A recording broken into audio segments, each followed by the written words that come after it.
This news program is proudly brought to you by Smart Start Breakfast Biscuits and Now Biscuits.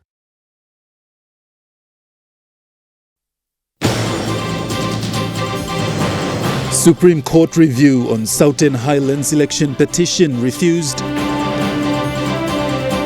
Prime Minister speaks of the new courthouse in Waigani. And crab farming in Buka receives 150,000 kina.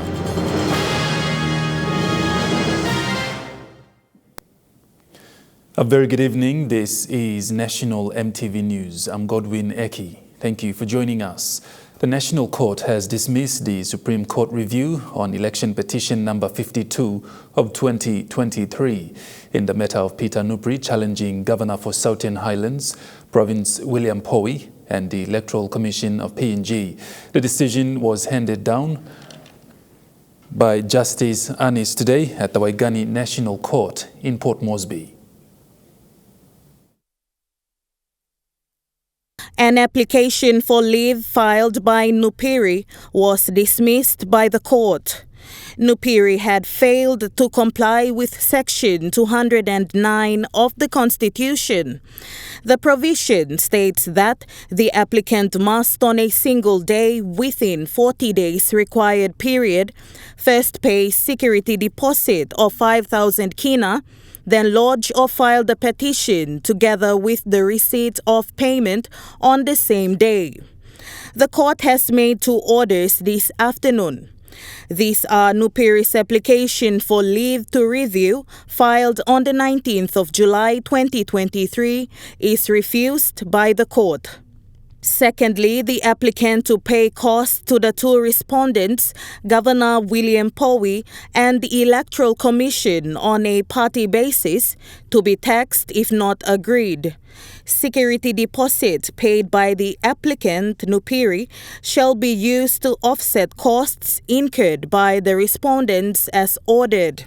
Grace Papiali, National EMTV News. Prime Minister James Marape gave an update of the newly constructed National and Supreme Court House in Waigani, Port Moresby. PM Marape stated that the opening of the new courthouse is expected by next year. The judicial system of Papua New Guinea was highly acknowledged by Prime Minister James Marape during his independence press conference in Port Moresby. PM Marape stated that PNG's modern National and Supreme Courthouse cost was about 400 million kina given to the contractor for the complete construction and design. In our National Court and Supreme Court, we've cleared out 400 million in the major infrastructure they're developing at the Waigani Courthouse. That 400 million kina has been paid from our administration since 2020, and very soon we'll open the most modern Supreme and National Court in the Southern Hemisphere, not just Papua New Guinea, in the Southern Hemisphere.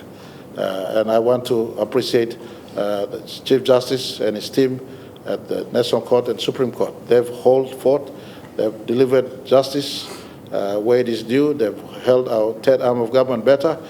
Our national government has complemented their work by ticking off the most modern Supreme Court, National Court premises in the Southern Hemisphere. We will open that very soon next year. We hope His Majesty the King comes for his opening. We've invited him already.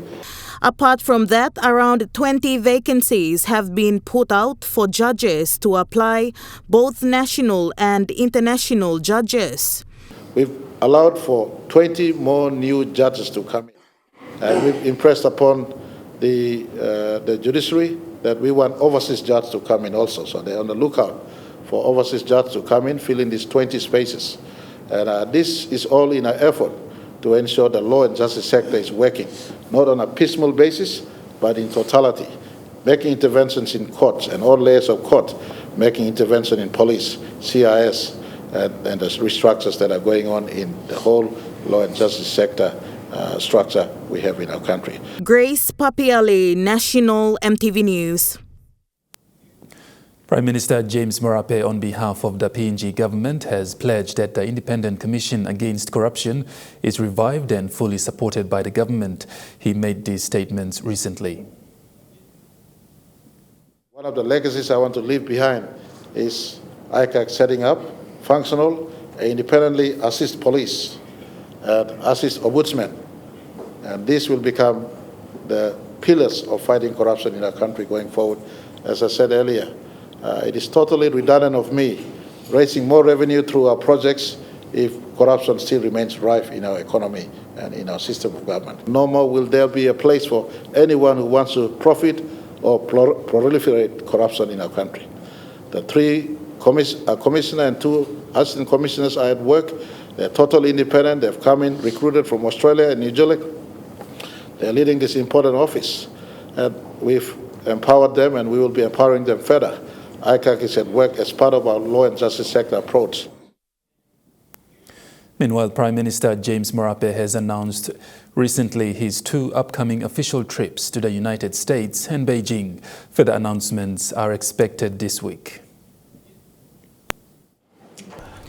Prime Minister James Marape spoke on the business trips he will be making to the two superpower countries in the world, that is to the United States and China. I have also another important trips coming up. I've been invited to meet President Biden at the White House. I will take a press moment next week to announce this meeting. I also have a meeting with President Xi Jinping in October in Beijing. PM Marape's visit to Beijing to meet Chinese President Xi Jinping was elaborated upon. We'll coincide that visit with the first major international investment conference in Hong Kong. It's a sold-out conference right now, and I want to thank Anthony Smare and the team from Chambers of Mines and Petroleum. They're organizing this. Marape further announced his other upcoming visits. We also have a Pacific Island Forum meeting to visit, and I have a visit to Australia later this year at the back of mining conference, as well as a visit to Australia for a bilateral. Marape gave his statement on the reason of his trips. Many ask me why those visits. Well, public connectivity to the world needs to be maintained. We produce, we need to export to markets. And you have your Prime Minister as your number one pitchman. And when Prime Minister makes those connectivities, it is really up to all agencies of state to step up, but not only agencies of state to step up, but all in the economy to get out there, produce your agriculture, produce your producers, produce from within, as well as to export outside. So, Grace Papiali, National EMTV News.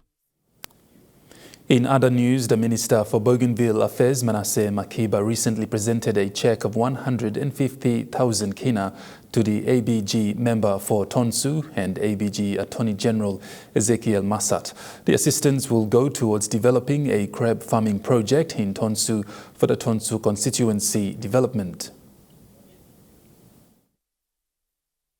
A total of over 2 million kina in national government assistance was given to the people of Bougainville last Friday through the Ministry of Bougainville Affairs as part of the national government's ongoing efforts in strengthening relations, maintaining lasting peace, and furthering Bougainville's development agenda. On the eve of Papua New Guinea's 48th independence celebration, Minister Makiba, accompanied by the Director for the National Coordination Office for Bougainville Affairs, Mr. Wemin Boy, were at hand to deliver the funding assistance. Minister Makiba handed funding assistance for a scope of projects to the various entities in Bougainville, which included the Bougainville Disaster Management Office, which were given 1 million kina for disaster relief assistance. The Lato constituency development received 200,000 for sports and youth development projects. The United Church women were given 100,000 for travel support to the National United Church Women's Convention in Mount Hagen. And the Tonsu constituency development was issued 150,000 kina for the development of crab farming, among others. The national government's assistance through the Ministry of Bougainville Affairs covers wide-ranging development areas totaling to about 2 million kina. Minister Magibas said that the issuance of financial assistance were mostly through direct requests from the constituencies, and he was more than pleased to be on hand to deliver to the people of Bougainville. He further added that his department stands ready to continue to assist Bougainville communities, constituency members, and the Bougainville government. Natasha Ovoy, National EMTV News. The PNG Tribal Foundation, through its partnership with UNFPA, PNG, and USAID, successfully facilitated a 2-day GBV in the emergency workshop for frontline responders who work in the GBV SARV space in Wabeg, Enga Province recently. 30 participants represented church and community leaders, village court magistrates and officers, Police Women's Association, Welfare Protection Officers, and the Provincial Director from Department of Community Development, Youth and Religion attended. Day one of the workshop focused on the current tribal conflict that has escalated to higher tensions, and the session allowed a vital exchange of information. Situational understanding is critical for these men and women whose jobs overlap in their respective fields in combating all forms of violence in their communities. The discussion identified challenges they faced, such as lack of police manpower, escalating sexual violence, disregard for law and order, inadequate government support to medical emergencies, and chaotic breakdown in communities and cultural norms and behaviors. They concluded with a list of identified objectives and placed particular emphasis on developing strategies specific to their province. While tribal conflict takes dominance in national attention, underlying violence such as GBV, specifically social accusation-related violence, or SARV, has silently worsened. On day two, the frontliners shared their experiences from their respective districts on cases they handled, problems encountered, and successful initiatives in their fight to combat SARV in Enga. The conclusion resulted in 11 solutions for SARV that the group will continue to progress. PNG Tribal Foundation will build on this platform and continue to support and develop strategies to combat the scourge of SARV, GBV, sexual violence, and other forms of violence in the province. Esther Gane, National EMTV News. National EMTV News continues after the break with more stories. Stay with us.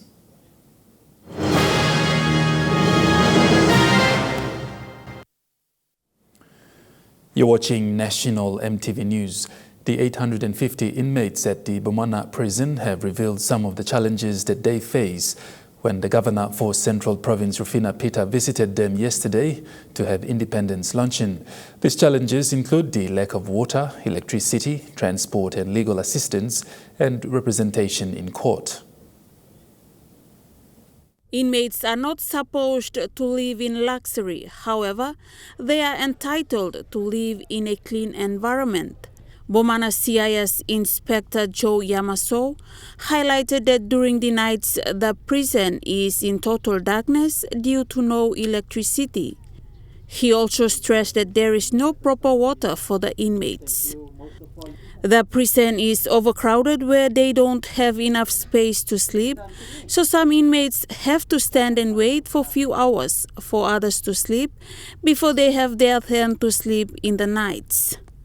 Meanwhile, one of the inmates, Joe Kuya, also stressed that the prison is overcrowded because they don't have lawyers to deal with their cases. Only something mibla pulapin besla uskarabus na now crowded mibla staposem lokotaso. Mibla nugat mibla inablo court bail mibla go house mibla inablo winim court na igo but mibla nuga gutla papsko lawyer mibla nugat all council lo help mibla lo court lo mibla longolong house na two mibla get marry beginning outside mibla two mibla get need house mibla inablo go outside but lo des la problem solve mibla stop so magimol mi asking you as a mama blo mibla suppose you got enough long help him all kind line of se mibla asking you long you can help him mibla long all 5-6 lawyers long help him mibla look long court cases lo mibla long by mibla lusim des la hap na mibla. He also mentioned that they have transport issues as they need to attend to their cases on time. These 850 inmates have also called for the government to come up with a policy to look after prisoners after jail term. In the past 50 years, there was no mandated policy set up to look at prisoners when they go out, says an inmate, Robert Ralewa. Estagane, National EMTV News. The Koki Seventh-day Adventist Church on Sunday launched its evangelistic campaign, which will see the several prayer sessions and training take place starting this week.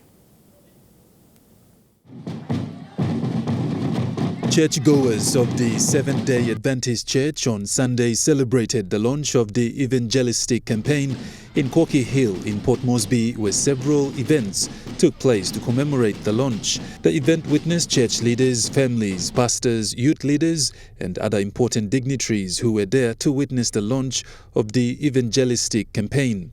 Pastor Andrew Ianani stated the event is important as it will bring together people where training to spread the word of God will be trained to those participating in the 2-week campaign. Pastor Gary Webster, he is the South Pacific Division of the Seventh-day Adventist Church Institute of Public Evangelism Director. He will be here for 2 weeks. Now I preach from the Word of God, the team blog and me countdown back to the future.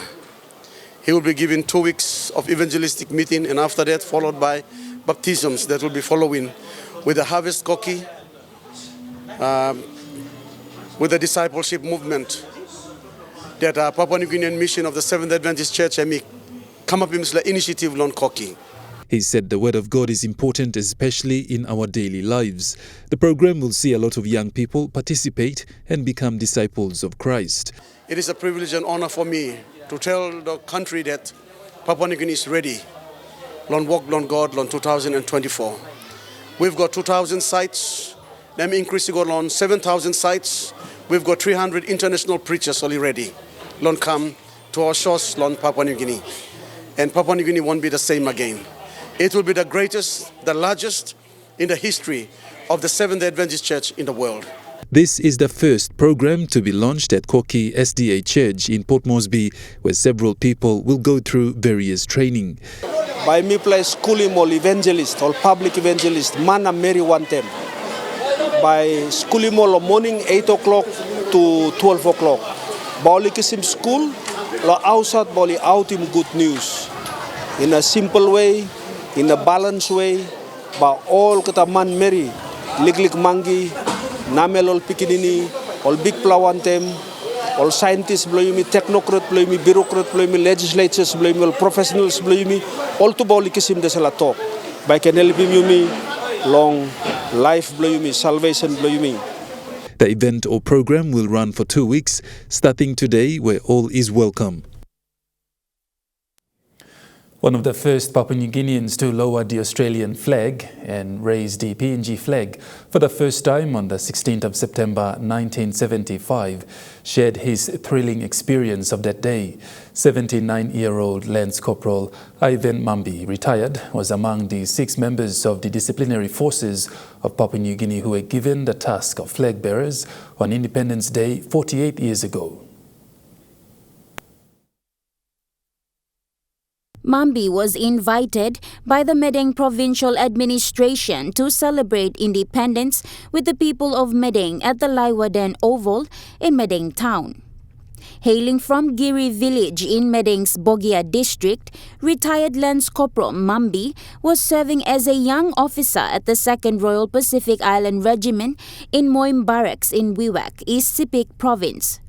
He said they walked from Wewak all the way to Port Moresby for the celebration. Before the independence might come up, 3 weeks time, people start walk about the Wewak.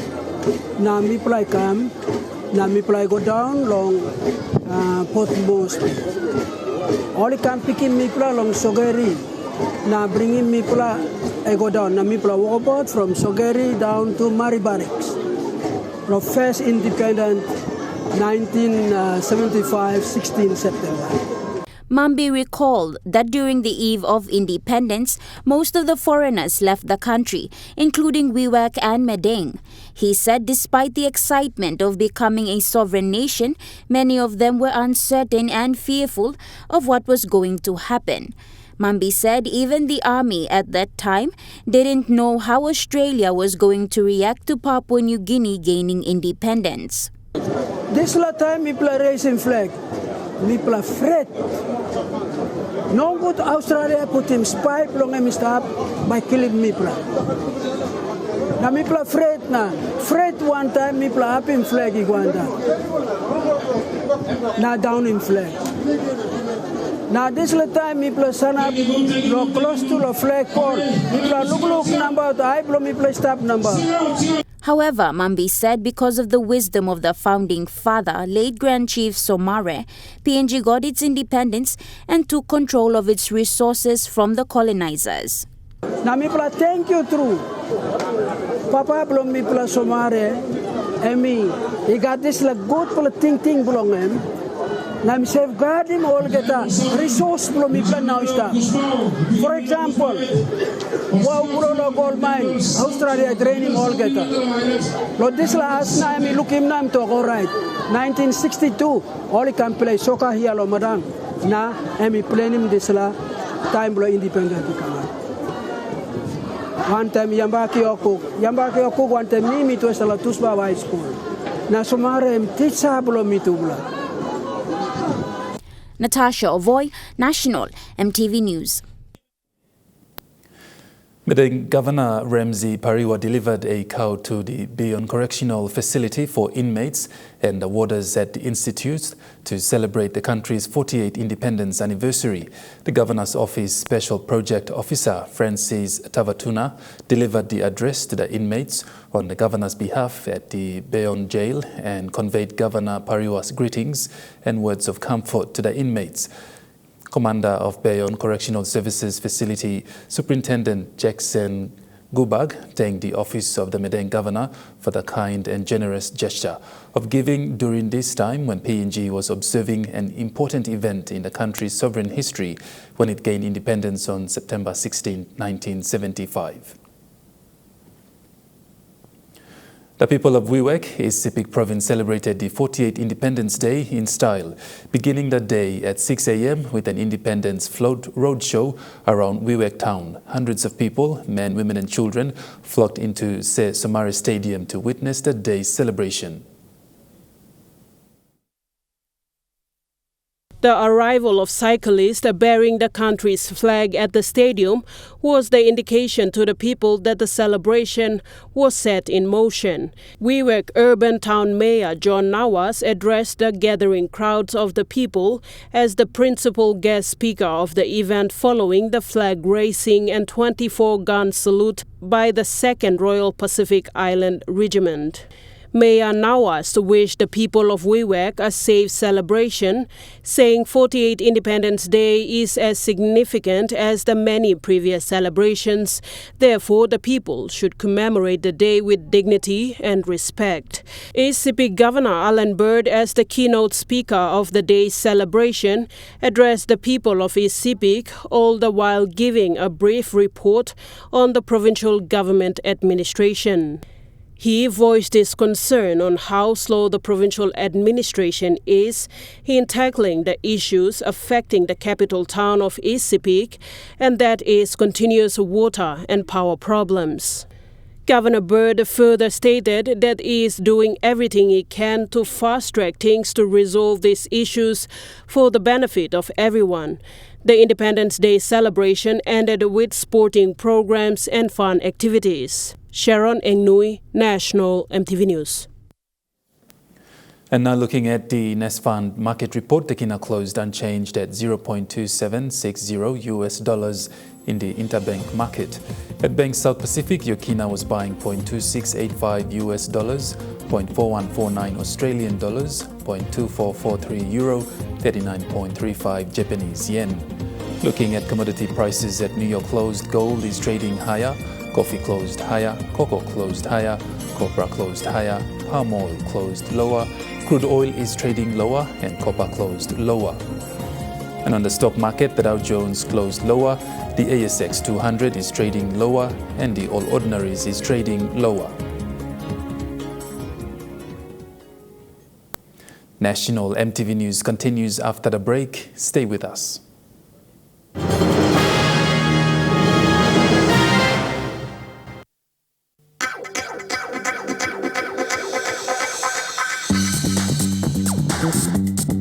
Trukai Sports.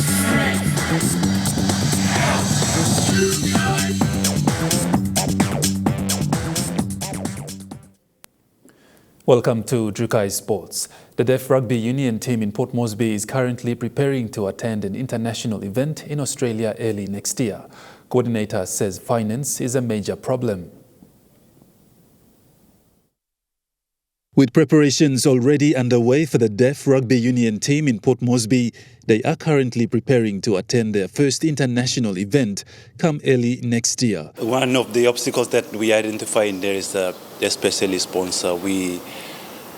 Most times we spend from our own pocket to get the competition going. That's one of the most difficult challenges that we are having. Finance is always a constraint. It's not that we've been marginalized, but we are appealing to the general public where we can best support us. He said one of the biggest constraints so far is the lack of financial support. He said the players will really appreciate the support of corporate houses that are willing to support the Deaf Rugby Union team to attend an event in Australia. We got a good number of players within NCD alone, and we even extended out to Central Province. So we got about 4 teams right now who are participating in the competition. Due to the preparation for the upcoming games, which is about a few months away, we decided to get them off to concentrate on the national event. This is an international event. The team's main priority now is training, while still hoping that support will come their way. The Port Moresby Deaf Rugby Union team coordinator says one of the biggest hurdles has been the lack of support. He said financially the team hasn't been able to attend all international events due to financial constraints. This is our first time where we've been asked. There are many events that we've been asked to attend in Fiji as well as Argentina. For the Fiji's and Oceania Deaf Sevens, unfortunately we couldn't make it due to financial constraint. As well as Argentina would be April early this year. Unfortunately, we didn't attend. So this is our third attempt where I'm really appealing, where we want to make it a must, expose PNG Deaf Rugby at the international arena. That's one of our very aims. Trukai Sports continues after the break. Stay with us. Trukai Sports. You're watching Trukai Sports. Telecom Limited has once again reaffirmed its commitment for continuing support to the Rabaul Rugby League. The company had recently committed a whopping sponsorship package of a total of 52,137 kina for this season going forward. NGI Senior Sales and Marketing Manager Daniel Siramai with his officers presented their sponsorship package on Wednesday at the Rabaul Ashes Club in Queen's Park. Mr. Siramai said the sponsorship by Telecom is a commitment again to foster its partnership in getting youths engaged in sporting activities meaningfully. He said that 20,000 kina is for the league, while the rest is for its kind support to assist the executive of the Rabaul Rugby League in their day-to-day operations. In acknowledging the effort of the executives of the Rabaul Rugby League previously headed by Governor Michael Marum, Mr. Sirimai acknowledged the current executives for continuing to maintain their partnership with Telecom. Governor Marum, when acknowledging the support given by Telecom, said Rabaul Rugby League has produced a couple of players already into the Gurias and Hunters. Even some had participated in a couple of trial games in the past, which has resulted in one of the women's players in the national team, PNG Orchid. Governor Marum, meantime, further said plans are underway also in improving its facilities to cater for other teams also from other districts to participate in this year's last quarter session. Natasha Ovoy, Trukai Sports. That ends True Kai Sports. The Money Plus weather report is next. Stay with us. True Kai Sports.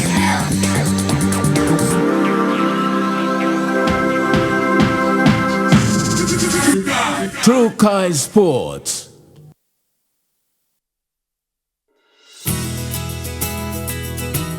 This weather update is proudly brought to you by Money Plus, with you always.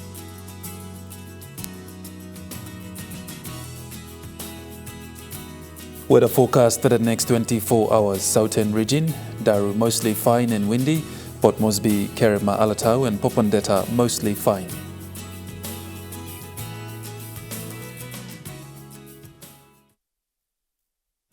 The weather update was proudly brought to you by Money Plus, with you always. And that wraps up the news, sports and weather for Monday, the 18th of September 2023. From all of us here, pleasant viewing. Good night.